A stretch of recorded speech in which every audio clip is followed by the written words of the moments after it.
Hey what's up guys, Bryce here, and we're back at it again for another video, and today we'll be doing a track guide of Singapore.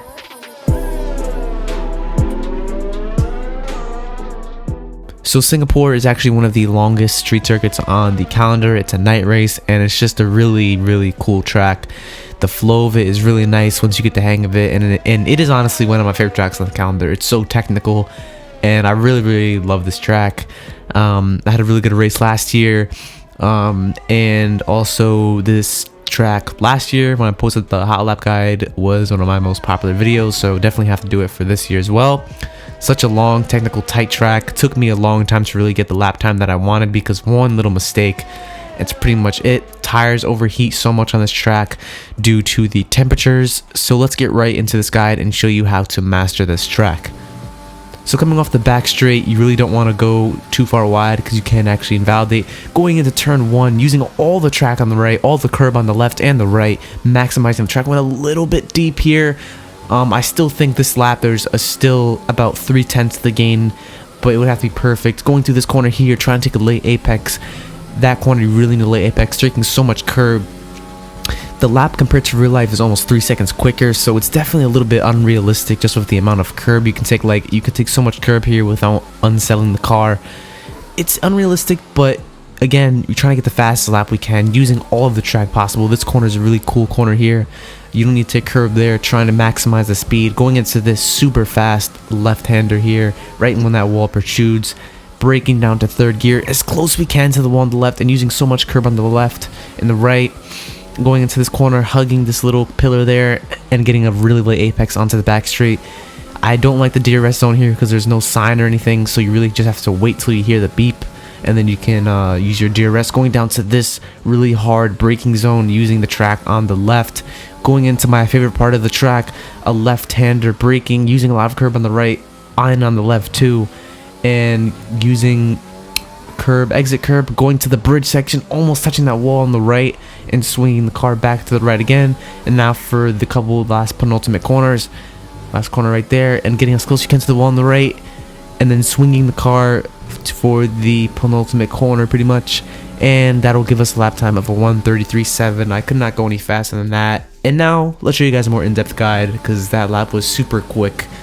So going down into turn one, you want to move the car all the way to the right hand side, and that will give you good entry. Right once you hit the black box, you want to brake, take all the curb on the left as you can see here, and on the right, don't get invalidated, and set yourself up for this next corner. Go on to second gear, get as close as you can to the curb without going on it because you will rotate the car a bit too much. As you can see there, it's a little wide, and keep the wheel turned to the left because you want to go to the left as quickly as you can because that will gain you time. As you can see here, we go straight to the left hand side. That will gain you time. Going down to this corner, braking right on top of that curb, go on it and swing the car to the right using all the curb on the right. As you can see here, get a late apex, and you can see here, still turning the car. Don't hit this wall on the left because you will obviously slow down. DRS open for this back straight. Going down this straight here, we're going to be braking down into this next corner right after the 100-meter board in that wall. Brake, use the curb on the right and use as much curb as you can on the left. We could have used more curb. As you can see here, you can use a lot of curb there, and using the exit curb as well. Don't unsettle the car and bring the car to the left hand side for the next braking point. Super tricky corner. You want to turn as late as you can without losing too much speed. Don't hit that curb, it will unsettle the car, but get as close as you can to it. Get a good exit. As you can see here, we're using all the track on the exit. The key is get as close as you can to the barriers. This next corner here, I take it in fourth gear, as close as you can to the curb on the left as well. As you can see there, we probably could have gotten a little bit closer, carried a bit more speed. But again, so much time to be gained on this track as well. Close to the right hand wall. Don't hit that orange barrier on the left. Right when the track protrudes out, as you can see right there, brake, third gear.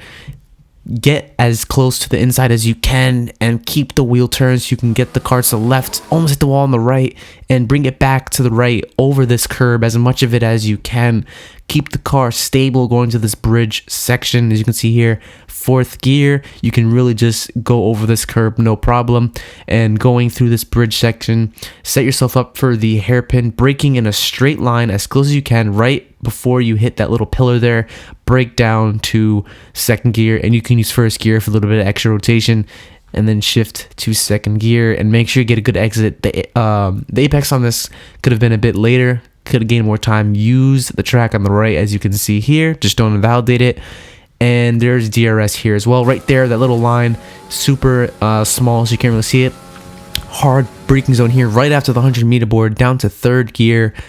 Don't use too much of this curb, but you can use a tiny bit of it, as you can see here. Use the exit. Don't go too far to the left because we'll invalidate the lap as well, but you can get really close to it and try to get a really good exit on the gas in a straight line. And for this next right-left sequence, breaking down to third gear, you can use all this curb on the right, and then for this left, you can literally put the car on top of the curb and keep it tight without invalidating the lap. We're literally on top of that curb, and try to get as much speed as you can and momentum going down to the bridge section. Use curb on the right, as you can see here. We are using that, and same thing for this corner here. Get a late apex, use as much curb as you can on the left, and you can go through this bridge pretty quickly and avoid that right barrier. Don't swing the car to the left too much, but try to get as much curb as you can on the right as well. You don't need too much, but try to get that curb as well. They'll gain you a little bit of time going down to this next section. As you can see, you're going to get curb on this right corner as well. And with the left, same thing as the corner before. You can literally put the car on top of that curb and then slowly unwind the wheel, and you could pretty much use some track on the right, but be careful, do not hit that wall. Right when you pass this right barrier here, turn in, off the gas a tiny bit, 6th gear, even short shift to 5th or downshift to 5th if you're in a race and you need that more grip and you want to save the tires, and use all the curb and the track on the right, but don't get your lap invalidate. DRS open, and that is a crazy lap of Singapore. Here's the setup that I'm using. This is a race setup as well. For the aero, we have 6.9, good turning, good stabilization, good straight line speed, 50-50 on the transmission for rotation, suspension geometry, trying to save the tires as much as possible. Suspension, everything's here, brakes 150, and tires all the way minimum. We use the minimum tires because tire wear is an issue on this track, and we need the temperatures to go down. So yeah, that is Singapore track guide, an amazing track. As you guys can see here, it's so technical and difficult. But yeah, thank you guys so much for watching. More videos coming soon, and I'll see you in the next video, guys. Bye bye.